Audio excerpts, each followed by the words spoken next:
महज 18 दिन। जी हां, सिर्फ 18 दिन पहले उत्तरकाशी में पहाड़ों से सैलाब के रूप में मौत उतरी और धराली नाम के कस्बे को जमींदोज करके उसका वजूद मिटा दिया। अब एक बार फिर कुदरत के बमबाजों ने देवभूमि में कहर बरपाया है। बस इस बार जगह बदल गई है। पहले धराली था और इस बार चमोली का थराली है। बादल फटने के बाद आए सैलाब ने धराली की खूबसूरती को मलबे से रौंद डाला। आसमान में फिर टूटी कयामत। धराली के बाद थराली में आफत।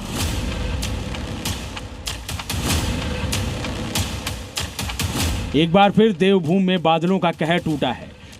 चमोली के थराली में बादल फटे और ऐसा सैलाब आया कि लगभग 90,000 की आबादी वाले थराली में हर तरफ दहशत का मंजर पसर गया।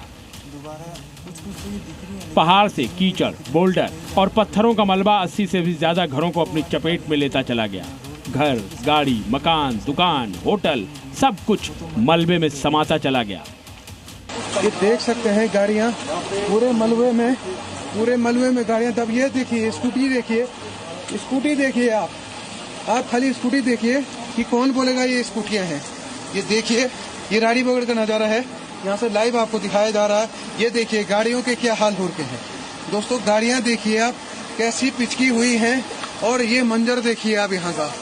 ये बादल फटने के कारण जो मंजर आया है, जो सैलाब आया है, इसने पूरे रात यहाँ के आदमियों को सोने नहीं दिया है। ये आप देख सकते हैं किस कदर का गाड़ियाँ इसमें डूबी हुई हैं। ये एसडीएम आवास देखिए पूरे मलबे से भर चुका है। ऊपर के मकानों पे भी काफी नुकसान हुआ है। बादल फटने की घटना रात लगभग 1 से 2 बजे के बीच हुई। बादल फटने के बाद भारी मात्रा में आए मलबे ने 3 गांव चेपड़ो, केदारबगड़ के साथ सागवाड़ा में भयंकर तबाही मचाई है। इन गांवों में 70 से 80 घरों को काफी नुकसान पहुंचा है। घरों में करीब 2 फीट तक मलबा घुस चुका है। 1 किलोमीटर के दायरे में भारी नुकसान हुआ है। थराली कस्बे में और ऊपर के क्षेत्र में काफी ज्यादा मलबा आया है। 10-12 मकानों में बहुत ज्यादा मलबा आया है।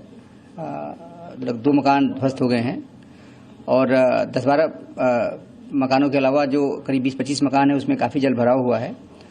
सड़कें और गलियों में काफ़ी ज़्यादा मलबा है। एसडीएम आवास में काफ़ी लगभग 2 फीट तक मलबा आया है।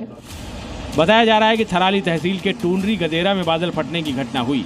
सैलाब के साथ आए मलबे ने थराली बाजार में जबरदस्त तबाही मचाई है। पूरा बाजार मलबे से पटा हुआ नजर आ रहा है। कई गाड़ियां मलबे के साथ बहकर सड़क से सटे लोगों के घरों तक जा पहुंची हैं। बादल फटने के बाद थराली में बहने वाली पिंडर नदी भी उफान पर आ गई है, जिससे पूरे कस्बे में दहशत का माहौल है। राहत और बचाव काम के लिए एनडीआरएफ और आईटीबीपी के साथ ग्वालदम से एसएसबी की टीमें रवाना की गई हैं। लेकिन थराली को जोड़ने वाला कर्णप्रयाग ग्वालदम नेशनल हाईवे मिंग गधेरा के पास मलबा आने के चलते बंद हो गया है, जिसके चलते धराली तक पहुंचना मुश्किल हो रहा है। बीती रात को आई भारी बारिश के चलते थराली विधानसभा क्षेत्र के अंतर्गत कुदरती आफत ने जमकर कहर बरपाया है। कर्णप्रयाग से चलकर हम इस समय हरमनी में पहुंचे हैं और आप देख सकते हैं कि हरमनी में इस समय हालात सही नहीं है। गाढ़ गदेरे जो है उफान पे है और यहाँ पर जो कर्णप्रयाग से थराली को जाने वाला जो हाईवे है वो पूरी तरह से बाधित हो गया है। कर्णप्रयाग जो थराली हाईवे है वहाँ पर लोग किस तरह से जान को जोखिम में डालकर सड़क को पार कर रहे हैं। कर्णप्रयाग ग्वालदम नेशनल हाईवे के साथ साथ थराली सागवाड़ा मोटर सड़क और डूंगरी मोटर सड़क भी बंद हो चुकी है, जिसके चलते धराली का संपर्क कई इलाकों से कट गया है। उत्तराखंड में पिछले 18 दिनों में तबाही की ये दूसरी घटना है।